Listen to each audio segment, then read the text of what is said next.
অনেকে র্যাব নাম শুনেছে কিন্তু র্যাব কিভাবে হওয়া যায় সেই কার্যক্রম সম্পর্কে অনেকে জানে না। অনেকে প্রশ্ন করে বসে যে ভাইয়া আমি র্যাবে যোগদান করতে চাই, কিভাবে যোগদান করতে পারবো? তো এখানে প্রথমে বলতে চাই র্যাবে যোগদান করতে গেলে প্রথমেই সরাসরি যোগদান করা যায় না। আর প্রথমে বলবো সেটি হলো র্যাব কিন্তু পুলিশের একটি সংগঠন, পুলিশের একটি ইউনিট, ব্যাটালিয়ন।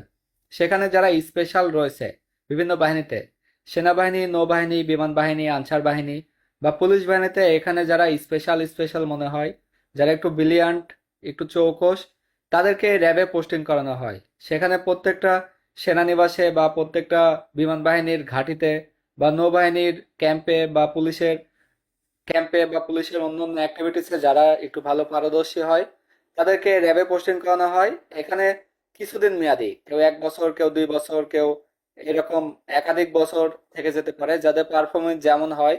আবার দিন শেষে তারা কিন্তু আবার যেই বাহিনীতে চাকরি করে, লুক লাইক সেনাবাহিনী, নৌবাহিনী, বিমান বাহিনী, সেখানে আবার ফিরে যেতে হয়। আশা করি এই বিষয়ে জানতে পেরেছেন। কেউ যদি র্যাবে যোগদান করতে চান তাহলে অবশ্যই প্রথমে বিভিন্ন বাহিনীতে যোগদান করতে হবে এবং সেই সমস্ত বাহিনীতে গিয়ে নিজের পারদর্শিতা দেখাতে হবে এবং ইচ্ছা পোষণ করতে হবে র্যাবে যাওয়ার জন্য। দেন সেখানকার কর্মকর্তারা আপনাদেরকে র্যাবে পোস্টিং করে দিবে। ধন্যবাদ।